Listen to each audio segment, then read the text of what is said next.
J'ai effectué ma thèse à Télécom Paris et à l'INRIA Saclay sous la direction de Joseph Salmon et d'Alexandre Grandfort sur un problème d'imagerie cérébrale qui est à l'intersection des neurosciences, de l'optimisation et des statistiques. Le problème que nous avons considéré consiste à reconstruire l'activité neuronale à la surface du cortex à partir de l'observation à l'extérieur du crâne de signaux électriques et magnétiques. Ainsi, on cherche à reconstruire les causes d'un phénomène à partir d'observations de ce phénomène, direct ou indirect, et c'est ce qu'on appelle un problème inverse, dont il y a de très nombreuses instances, non seulement en neurosciences, mais aussi en traitement du signal, en vision ou en machine learning.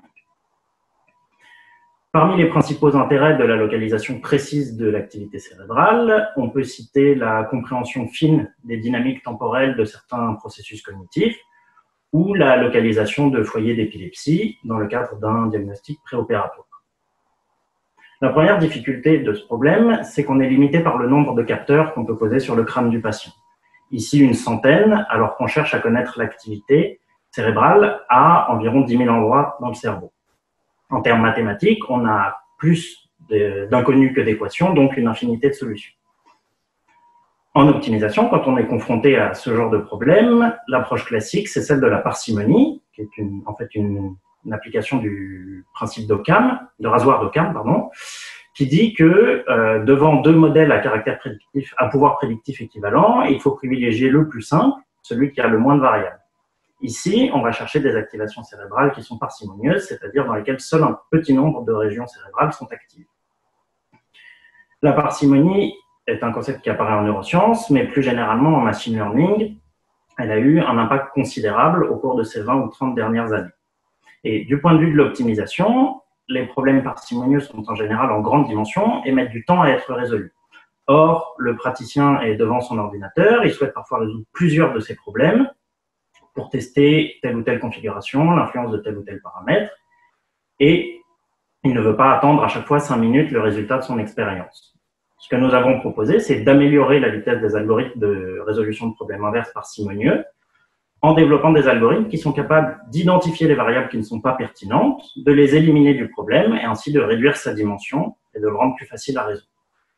Nous avons réussi à obtenir des gains de temps, parfois de l'ordre d'un facteur 200 par rapport à l'état de l'art en neurosciences. La deuxième difficulté du problème inverse magnéto-électroencéphalographique, c'est la force et la nature du bruit qui corrompt les données.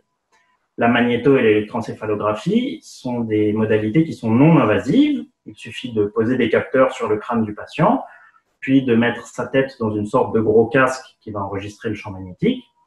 Mais cette non-invasivité se paye au prix de la déformation du signal d'intérêt par la boîte crânienne et de la corruption de ce signal par le bruit électromagnétique ambiant. On a affaire à des données qui ont un rapport signal à bruit très faible. Pour fixer les idées, on mesure par exemple des champs magnétiques qui sont 1 million de fois inférieurs aux champs magnétiques terrestres. Et l'approche classique pour répondre à ce problème, c'est de répéter une cinquantaine de fois la même expérience, les mêmes enregistrements avec le même patient, de moyenner ces données pour faire disparaître le bruit et augmenter l'importance du signal.